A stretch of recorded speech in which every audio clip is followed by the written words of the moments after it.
Ngayong araw, busy nga ako para dito sa isasabit ko sa kapatid ko dahil nga graduation na niya. Pangarap ko to noon pero hindi ko rin yan naranasan kaya naman sa kapatid ko na lang ipaparanas. At ngayong araw nga din pala yung second dose ko sa anti-rabies kaya naman tignan nyo, sobrang sakit talaga niyan. Hey guys, it's Mrs. Castro back again with another mini vlog.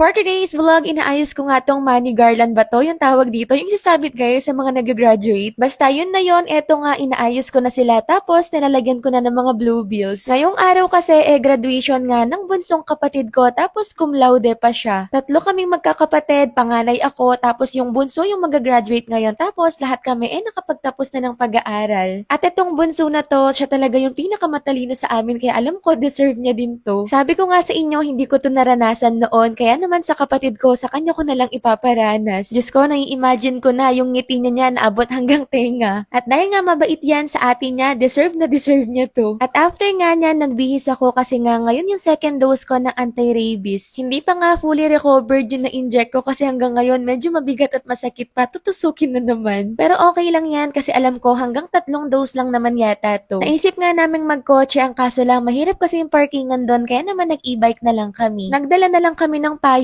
kasi para hindi kami mainitan. Actually, wala naman masyadong araw eh. At dahil nga malapit lang naman kami dito after ilang minutes, nakadating na din kami. Buti nga at walang masyadong tao dahil siguro inagahan din namin dahil nga meron kaming lakad mamaya. Pinapasok na nga ako dyan at i-injectionin nga din pala ako ng anti-tetano. Dapat ng first dose yun kasi nakalimutan. Grabe, kung masakit yung anti-rabies guys, mas masakit pala to. Sobrang hapde tapos ang bigat. Hindi naman sa OA pero ang sakit talaga kaya tignan nyo yung facial reaction ko dun. At ngayong araw nga, 3 turok yung ituturo ko sa braso ko. Fast forward, natapos na rin naman kami dyan at after nun, dumiretso na kami sa talipapa para mamalengke. Ngayon nga, mag-i-stock ako ng konting gulay, manok, baboy, dahil nga pupunta sila mama sa amin tsaka mga kapatid ko. Magbe-birthday vacation lang kasi kami ng mga ilang araw para merong tao sa bahay at sila yung mag-i-stay para mag-alaga sa mga fur babies namin. Pagkatapos nga sa talipapa, meron kaming nadaanang nagtitinda ng itlog, ayan, kaya naman bumili na kami ng isang tray. Ni-request kasi yan ng nanay ko kaya bumili talaga ako ng isang tray. At for today's lunch, adobong sitaw nga pala yung ulam namin tapos pork chop na minarinig. Nag-crave kasi ako ng adobong sitaw kaya naman yan na lang yung uulamin namin. Syempre si Mr. Caso yung magluluto. Basta kahit anong klase ng adobo, perfect talagang magluto yan. Tignan niya si Ponzi, napaka-cute at napaka-behave lang niya. Inilagay ko lang sa ref yung mga i-stack naming mga gulay tapos ayan nagpirito na din. At around 12:30 PM natapos na rin kami sa pagluluto kaya naman tara kain po tayo. Kayo guys, anong ulam nyo ngayon? At after nga namin kumain ng lunch, binisita ako ng friend ko na meron pa siyang dalang igloo dahil nga favorite ko talaga yung yogurt. Ewan ko, sa iba ayaw nila kasi lasang panis daw pero ako guys, sarap na sarap ako sa yogurt. Meron ngang inaayos si Mr. Castro dito at ako naman naligo na dahil nga para makaalis na kami. Alam nyo ba guys, sa totoo lang, na-postpone talaga yung graduation ng kapatid ko pero tutuloy pa rin namin yung celebration kasi nakaset na to eh. Alam ko, alam yan ng mga nag-aaral sa DOVSU or PSU kung ano yung naging reason, basta search nyo na lang. Actually, tinanong ko talaga yung bunso kong kapatid kung itutuloy ba namin or sa next date na lang na ibibigay ng PSU. Kaso excited siya, sabi niya tuloy na namin. Alam yata niya na meron akong sasabit sa kanya.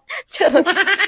Dito na nga lang pala kami nagkita-kita kung saan kami kakain at ayan, ni-ready ko na guys itong money garland. Dapat talaga isasabit ko to kung saan siya mag-graduate kaso dito na lang at i-advance ko na din. At tignan niyo naman yung reaction niya, parang nahiya yata siya pero yung ngiti niya abot hanggang tenga. Sumandok na nga kami dyan na makakain namin kasi pa dinner time na din to. Actually mga around 5:45 PM yata to, basta papunta na siya sa dinner. Kaya naman ito na rin yung magiging dinner namin kaya dadamihan ko na rin yung pagkain. Kasama rin namin si Apong Ising, siya nga pala yung mama ng tatay ko. Tuwang-tuwa nga yung kapatid ko dyan. Alam ko naman deserve niya to. Kasi imagine, cum laude siya. Sana all. Ako kasi guys, nung nag-aaral kami, average lang talaga ako. Hindi talaga ako ma-awards. Parang si Kel, yung kapatid kong lalaki, pareho talaga kami na hindi ma-awards. Atong si Kate, yung bunso namin, simula elementary, lagi talagang nakakakuha ng award yan. Anyway, nung nakapagsandok na nga kaming lahat dyan, ayan, sabay-sabay na kaming kumain. Kasama nga rin pala namin si Tita Ging, yung lagi din namin nakakasama, pati nung nagkamaya ko. At in fairness, ang sarap pala dito sa Baleka, Pampanga. Kapampangan. First time ko din kumain dito. Tignan niyo naman si lola ko, nilalamig daw siya kaya naglagay siya ng scarf. Pauwi na nga kami ng bahay dyan at sumabay na yung mga kapatid ko. Tapos si mama susunod naman bukas sa bahay. Gusto nga daw nila ng macaroni soup dito sa may Jollibee kaya naman ayan nag-drive-thru kami habang nagbabiyahe din. At pagkatapos nito umuwi na din kami. Pag uwi ko galing galaan or sa labas, hindi ko pwedeng hindi tanggalin muna itong makeup ko. Actually light makeup lang naman ako guys, concealer lang, sunscreen, blush on, tapos lip tint. Yun lang din kasi yung mga alam kong gamitin. Tapos ayan, tignan nyo nga pala itong makeup remover na gamit ko. Kung titignan nyo, para lang siyang mga normal na wipes, no? Pero makeup remover wipes talaga yan. Ito nga pala yung collagen makeup remover wipes ng Pure Derm. Nakakatulong yan para makapag-gently cleanse, tone, and remove makeup dirt on your face. Ang kinagandahan nito guys, ideal for all skin type siya. Tapos with advanced age-defying formula and vitamin E pa. Unlike dun sa mga normal na wipes, medyo mahihirapan kayo sa pagtanggal ng makeup. Dito guys, madali lang. Dahil ginawa talaga to para sa pag-remove ng makeup. At syempre, kapag nakapagtanggal na ako ng makeup, maglalagay ako ng collagen eye zone mask. Nakakatulong kasi itong makapag-reduce ng puffiness at saka yung dark spot sa under eye. Ang ganda nito guys kasi meron siyang vitamin E at saka collagen. At pagkatapos nitong routine ko, ayan, ready to sleep na ako. Kaya naman, thank you for watching this vlog. See you on my next one. Bye!